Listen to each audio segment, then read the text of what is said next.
Fala, meu amigo e minha amiga, hoje é dia 4 de setembro, esse é o nosso Café com Política. Vamos entender tudo o que está acontecendo. Pois é, o ministro Alexandre de Moraes está incomodado, porque vários veículos da imprensa resolveram repercutir o caso do Tagliaferro. Enfim, está dando mais dor de cabeça do que ele imaginava. Aí ele teve que vir a público e rebater tudo que o Tagliaferro disse. É óbvio, se ele disse que é mentira, né? Qualquer coisa ele até dá uma determinação, assina uma lei falando que é mentira, né?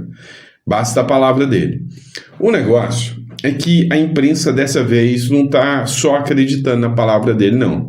A imprensa dessa vez está repercutindo muito esse caso do Tagliaferro, tá? Então, está repercutindo a questão do julgamento do Bolsonaro.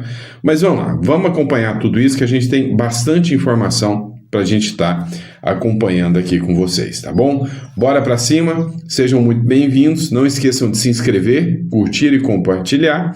Vamos lá, vamos começar com a matéria do R7, tá? Da Record aqui. Moraes rebate o ex-assessor que acusou de adulterar documentos por justificar ações da PF. Então, o ministro Supremo Alexandre de Moraes disse, é mentira, só isso. Tá? Rebateu. O ministro Alexandre de Moraes, do Supremo Tribunal Federal, rebateu as acusações feitas por seu ex-assessor Eduardo Tagliaferro. O perito da foragido na Itália apresentou a denúncia em audiência por videoconferência no Senado, numa instituição. Tá? Não é uma coisa, mas é um perfil bolsonarista, mas não. Dentro de uma instituição democrática. Ou não se respeitam as instituições democráticas? Foi uma investigação feita dentro de uma instituição, né? Apresentou a denúncia por audiência no Senado, afirmando que o magistrado adulterou documentos para justificar operações da Polícia Federal. Segundo o relato do perito, que atuou no Tribunal Superior Eleitoral, ele teve que produzir um documento posterior a uma ação policial, mas houve adulteração na data para indicar que o material técnico teria sido produzido antes. O Tagliaferro apresentou as provas, tá? Mostrou os documentos que ele recebeu no e-mail dele, mostrou os dados, as solicitações, as conversas de WhatsApp, inclusive conversas com o Paulo Gonet, também foram mostradas. O Tagliaferro sustenta que a data foi alterada porque Moraes não queria que aparecesse que a PF fez busca e apreensão em autos apenas por conta de notícias da imprensa veiculada. A imprensa ajudou muito a perseguir, tá? A imprensa foi uma das grandes responsáveis pela atuação desse núcleo de desinformação do TSE, mirando, sem sombra de dúvidas, opositores políticos do PT. A imprensa sempre quis que o PT vencesse. Tagliaferro sustenta que a data foi alterada, porque Moraes não queria que a PF fizesse busca e apreensão, né? Em nota divulgada por sua assessoria, o ministro Alexandre de Moraes diz que todos os procedimentos de investigação foram realizados de forma regular. Sustenta ainda que a assessoria do TSE foi acionada para recolher dados e que estes foram repassados a autoridades competentes. Pois é, então ele argumenta que estava tudo regular, né? Então, para a lei dele, está tudo regular. Agora, cabe investigação. Quem investigaria? É irregular mesmo? Teve fraude processual? Ou só fica por isso mesmo? Existem figuras que são inquestionáveis dentro da República. O Cláudio Dantas participou de uma live com o Tagliaferro, onde o Tagliaferro fez novas denúncias. Acompanhe aqui. Existe envolvimento não só das polícias, dos tribunais, mas também da Procuradoria-Geral da República na época, o vice-procurador-geral eleitoral, Paulo Gonet, do qual eu tinha um contato com ele, que claramente pedia as coisas, combinava as coisas com Moraes, depois levava isso para o seu secretário executivo, que o secretário executivo dele, Lucas, não teve qualquer pudor, qualquer medo de me falar, em conversa, o ministro com o Dr. Paulo Gonet, eles trataram isso, podia me encaminhar, tal. Só que eu falei, ok, só que eu não encaminhei para ele, eu encaminhei para o próprio Paulo Gonet, entendeu? Com o objetivo de mostrar que a prova iria para a pessoa correta. porque eu já tinha a ideia da própria denúncia em si. Então, eu levar pro Lucas, ele podia vir em qualquer momento e falar: mas fui eu que pedi, que não sei o quê. Então, eu tomei todos os cuidados de encaminhar justamente para Paulo Gonet. É uma pessoa que, por sinal, me decepcionou muito, parecia ser uma pessoa séria, mas eu vi que de sério não tem nada.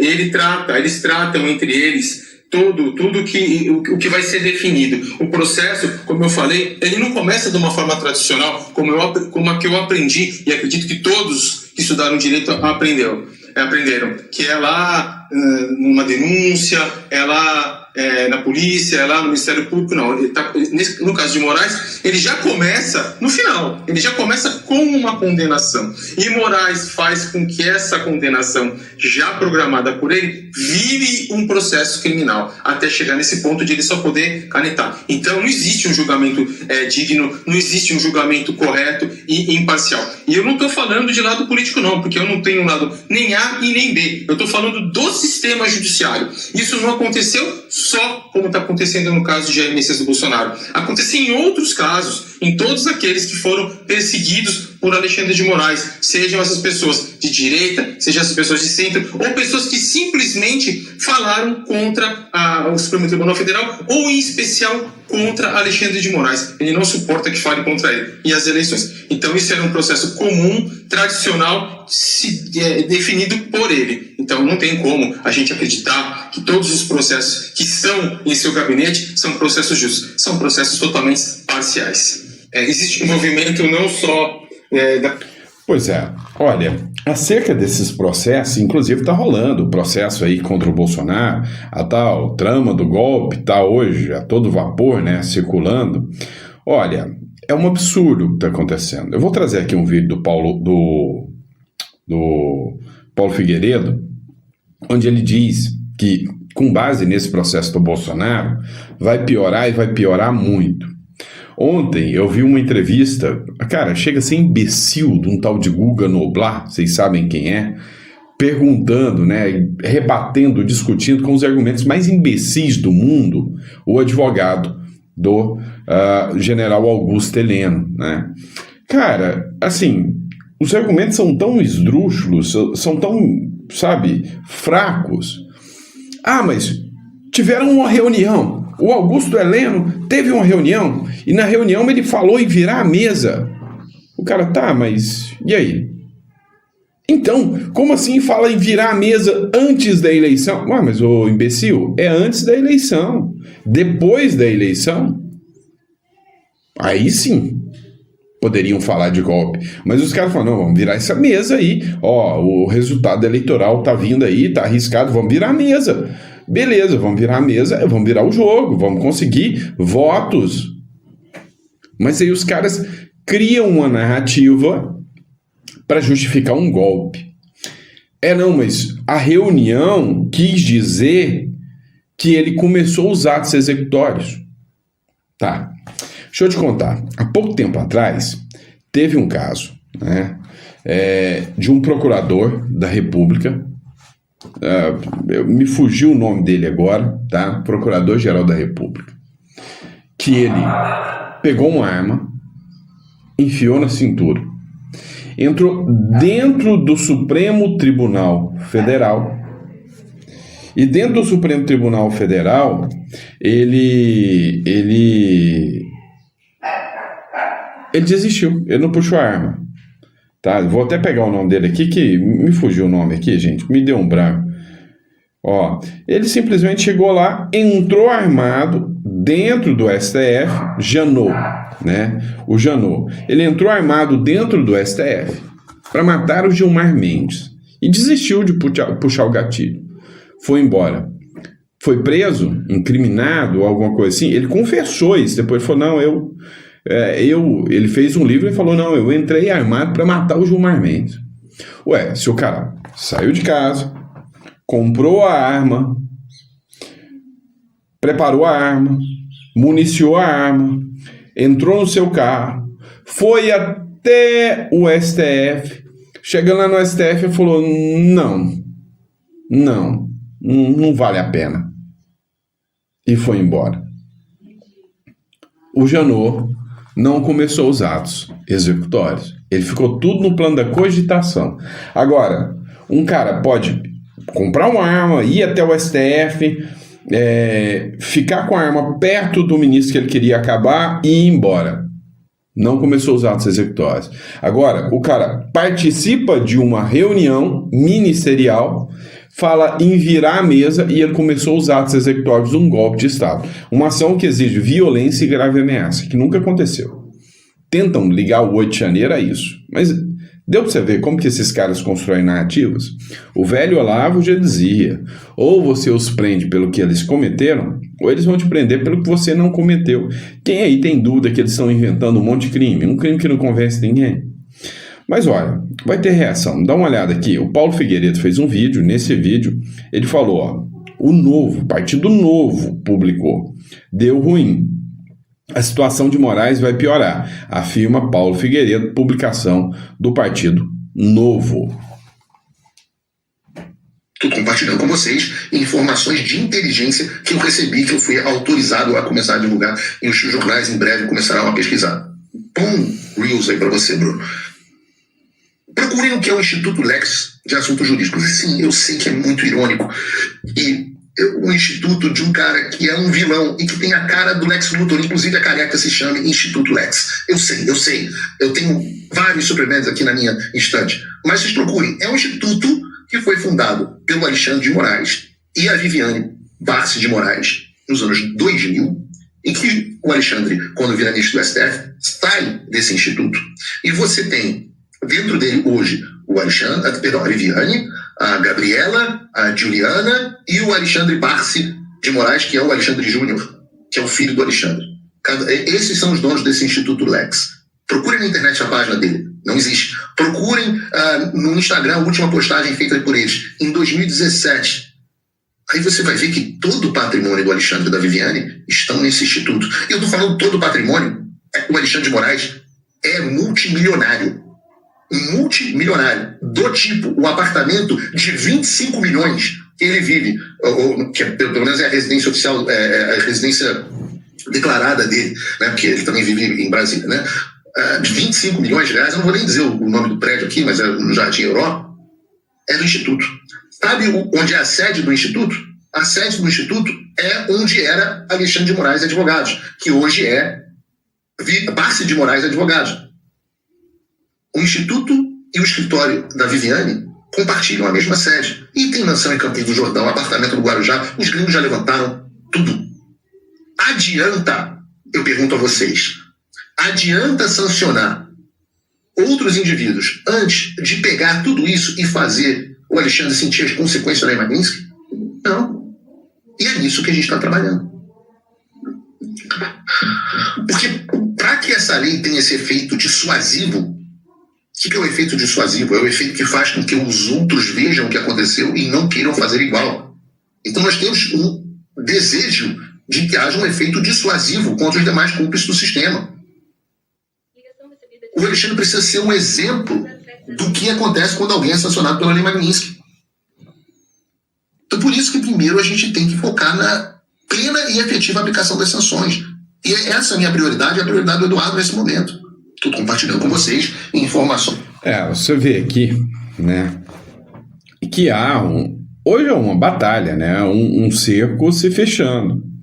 Olha só, o William Vac, ele se manifestou sobre o julgamento do Bolsonaro. Dá uma olhada.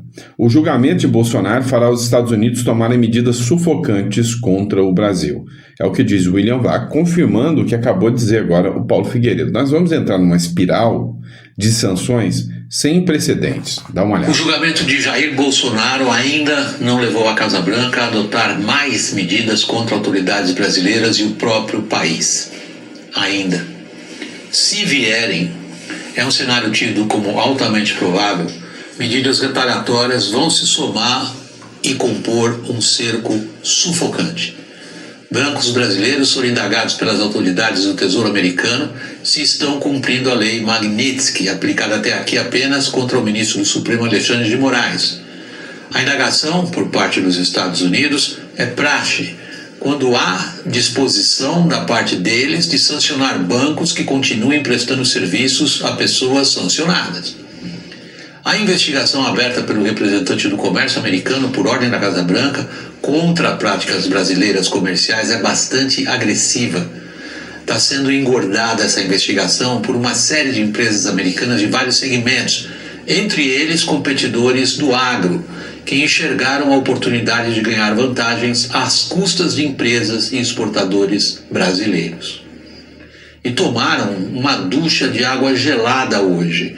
Os representantes de empresas brasileiras, ajudados pela Câmara de Comércio Brasil-Estados Unidos, que foram ao Departamento de Estado procurar abrir algum canal de diálogo.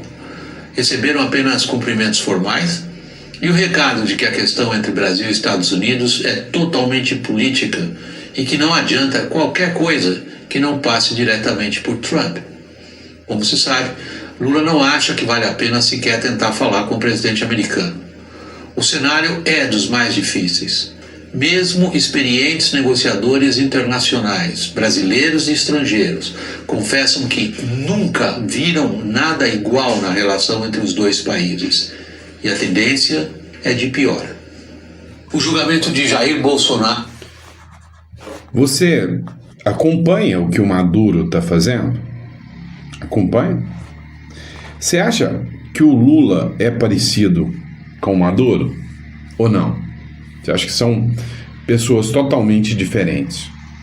Então, sim, o Brasil pode entrar numa espiral, num ciclo perigosíssimo, algo assim, sem precedentes.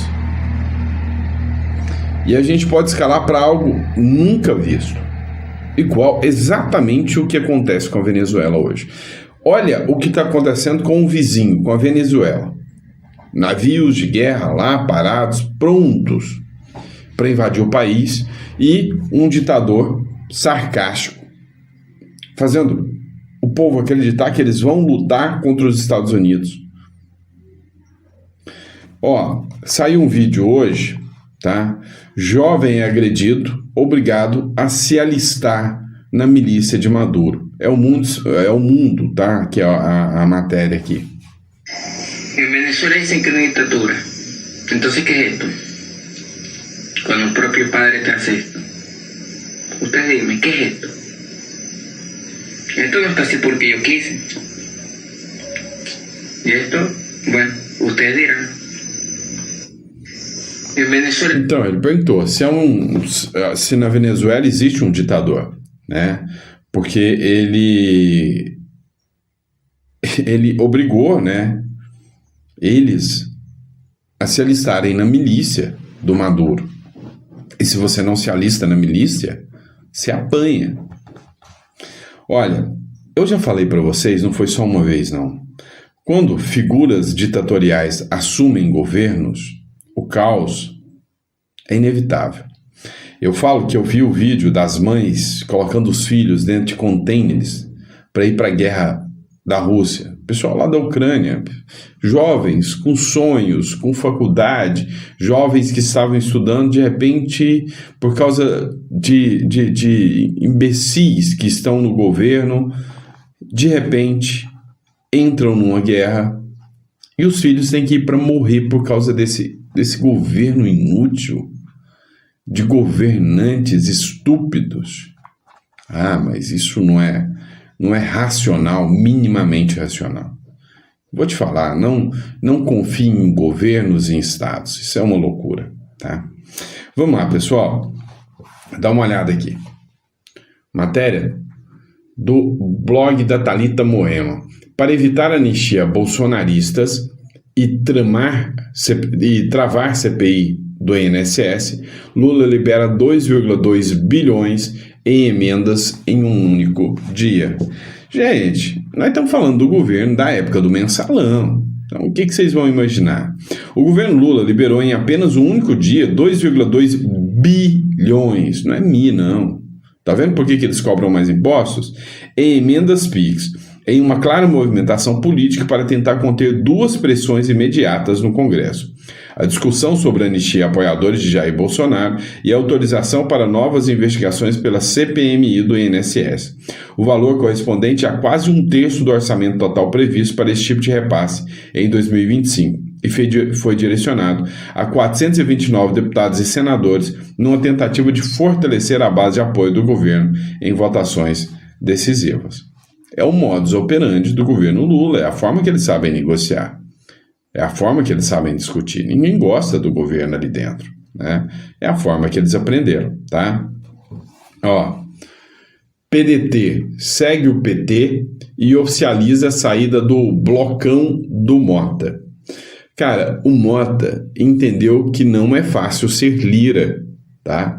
O Mota entendeu que com o jeito ensaboado dele, ele não consegue ser um presidente, né, que consegue ter o apoio popular, ou popular não, o apoio que o Lira tinha dentro do Congresso, né? Não consegue. Dá uma olhada. O PDT decidiu deixar nessa quarta-feira o maior bloco da Câmara dos Deputados, conhecido como Blocão do Mota. Liderado pelo presidente da Casa, deputado Hugo Mota, do Republicanos, a saída ocorreu poucos dias depois da Federação Brasil da Esperança, formada pelo PT, PV e Rede, também abandonar o grupo. O declínio dos partidos governistas ocorreu após uma derrota na Comissão Parlamentar Mista de Inquérito, a CPMI, que investiga as fraudes do INSS. Logo na instalação do colegiado, no dia 20 de agosto, a CPMI teve uma reviravolta. Elegeu o senador Carlos Viana para a presidência, em vez de Omar Aziz, indicado pelo presidente do Congresso, Davi Alcolumbre. Alfredo Gaspar, claramente oposicionista, foi escolhido. Relatoria. A vitória da direita, da ala da direita, ocorreu por uma estratégia velada. Conforme adiantado pelo Metrópolis na coluna do Igor Gadelha, parlamentares da oposição e do Centrão combinaram em um jantar de aproveitar a ausência dos integrantes da base governista para substituí-los por suplentes e, com isso, garantir votos na eleição da presidência da comissão. O que está acontecendo, pessoal? A galera do PT não quer trabalhar. Ontem foi instaurada a CPI dos Correios. O Rogério Carvalho tinha uma nota, né, para travar ali, e aí era o Irã Gonçalves que estava presidindo a sessão. Ele simplesmente foi lá, iniciou a sessão, perguntou: quem está aí presente? Quer votar? Sim, todo mundo votou, aprovou a CPI dos Correios. De repente chega o representante do governo, correndo e afoito, e fala: mas como assim? Vocês colocaram, vocês nem pediram benção, o governo tem que autorizar. Não, meu amigo, aqui é parlamento, a oposição aprendeu a jogar. Vocês não vêm trabalhar, a gente passa o rodo. É assim que está acontecendo. Está ficando bom de ver isso aí, né? Vamos lá, pessoal. Teve uma matéria aqui também do OINEG, do jornal da Band. Vamos ver aqui se eu consigo abrir aqui para vocês. Só um minutinho. Vamos lá. Não, acho que não abriu, não. Porque está num outro perfil aqui. Mas vamos lá. Detalhe. Vamos lá. Vocês viram esse caso aqui, ó? Matéria do Metrópolis, tá? O Putin cita Bolsonaro e expõe a farsa interna do Brasil. Será que Moraes vai dar 48 horas para o Putin também? O Putin, ele fez um vídeo, né, um pronunciamento, ele falou: olha, existem hoje relações e interações que são amplamente políticas, né, entre autoridades atuais, como, por exemplo, é o caso do ex-presidente Bolsonaro. Ou seja, veja que hoje ele é alvo, né, vira alvo, né, de uma manifestação política. Vamos lá. Separei mais algumas coisas aqui para vocês, ainda sobre o julgamento do Bolsonaro. Vou trazer um vídeo, aqui uma fala, de um brilhante advogado, indiscutivelmente um brilhante advogado, onde ele defende a questão da imparcialidade do juiz.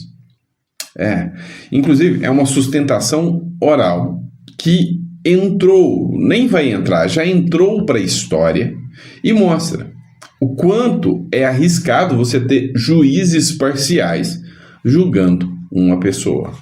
Esse advogado genial, vocês devem ter visto, chama-se Cristiano. O ex-juiz Sérgio Moro conduziu toda a fase de instrução desta ação penal. conduziu com claros objetivos políticos em busca dos aplausos e para construir uma imagem de combatente, que é evidentemente incompatível com a figura do juiz. Para saber se há suspeição ou não, basta verificar onde está hoje o ex-juiz Sérgio Moro.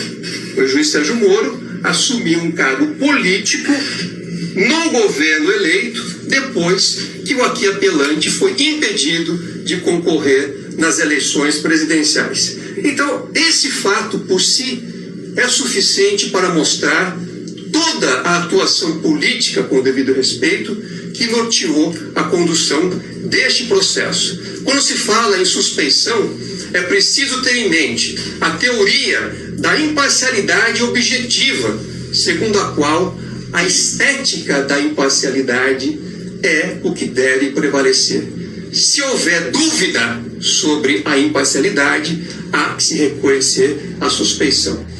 O ex-juiz Sérgio Moro...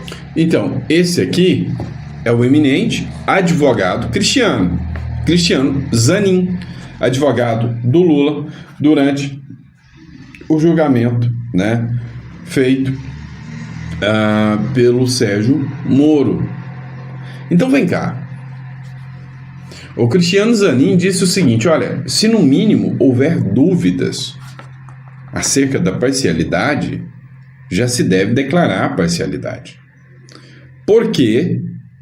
E só porque, se você tem um juiz que é literalmente imparcial, ele sequer vai ser plausível de dúvidas. Ele não conhece o réu, ele não conhece a vítima, ele não é amigo nem do réu e nem da vítima, ele não está um pingo interessado no caso, ele não é inimigo de nenhuma das partes, ele nunca falou mal de nenhuma das partes, ele nunca fez uma postagem contra nenhuma das partes. Esse juiz é imparcial. O Moraes, é imoral a ação ser considerada com um juiz imparcial. É absurdo. É absurdo. Então, nas palavras do brilhante advogado Cristiano Zanin, se você tem suspeitas, é porque provavelmente essas suspeitas são reais, tá? Então, se você tem suspeita, você já tem que declarar o juiz parcial, né? Vamos lá, pessoal. Mudando de assunto, vamos para a questão internacional. Ó, matéria de São Paulo News aqui. O Trump planeja que os Estados Unidos administrem Gaza por 10 anos e realoquem toda a população. Rapaz, o que o Trump está fazendo pode ser uma bomba relógio, mas pode ser uma mudança no mundo sem precedentes. Um plano pós-guerra para Gaza, em discussão no governo do presidente norte-americano Donald Trump, prevê que os Estados Unidos administrem um enclave pelo menos uma década, realoquem a população e o reconstruam como um resort turístico e centro industrial, informou o jornal americano Washington Post no domingo. Já pensou a faixa de Gaza ser um mega centro turístico seguro? É, meu irmão. De acordo com o jornal, o prospecto de 38 páginas propõe que os 2 milhões de habitantes deixem Gaza temporariamente por meio de partidas voluntárias para outros países ou áreas restritas dentro do território durante a reconstrução. A agência Reuters já havia relatado propostas para criar campos em grande escala, chamado áreas de trânsito humanitário, dentro ou fora de Gaza. O plano, elaborado pela Fundação Humanitária de Gaza, apoiada pelos Estados Unidos, prevê que proprietários recebam tokens digitais como direito de reconstrução. Além disso, cada palestino que saísse teria o direito a $5.000, subsídio para 4 anos de aluguel e 1 ano de alimentos. O programa foi batizado de Gaza Reconstruction Economic Acceleration and Transformation Trust, né? Ou Great Trust, que ficou conhecido. A GHF atua em coordenação com militares israelenses e empresas privadas dos Estados Unidos, recebendo apoio de Washington e Tel Aviv. A oposição ao sistema da ONU, acusado por Israel de permitir desvios de ajuda, entretanto, a ONU afirmou que mais de 1.000 pessoas morreram desde maio, tentando obter auxílio do GHF, maioria baleada por forças israelenses, né? A ONU aqui fica jogando a culpa em Israel. E assim, pessoal, é impressionante, né? O que acontece hoje em Gaza. E sim, levanta questionamentos, levanta pontos cruciais se seria certo os Estados Unidos interferir de tal maneira num outro país. Cara, eu vou ser sincero com vocês, tem coisa que a gente observa e já viu que não deu certo, né? Então, assim, tem alguns países que chegam a um nível de miséria estrondoso. Sim, esses países não deram conta sozinhos. Tem que ter uma administração, uma governança que vai chegar e falar, não, peraí, vamos consertar isso aqui, né? Agora, os caras ficam falando em combater a fome no mundo, mas deixando o pessoal na miséria dessa forma. Então, é simples. Tem gente que simplesmente não sabe ganhar dinheiro. Tá? Tem gente aí que simplesmente não sabe administrar o dinheiro, não sabe administrar sequer uma nação, né? Então, a gente vê genocídio acontecendo, a gente vê simplesmente países onde o governo sai matando todo mundo. Isso não dá para admitir, né? Então, que as ditaduras do mundo caiam, pereçam e comece, né, a ter uma nova era de prosperidade no mundo. Essa é a verdade, tá bom? Obrigado, pessoal. Fiquem com Deus. Sempre um prazer e uma honra estar aqui com vocês. Um grande abraço e até o próximo editorial.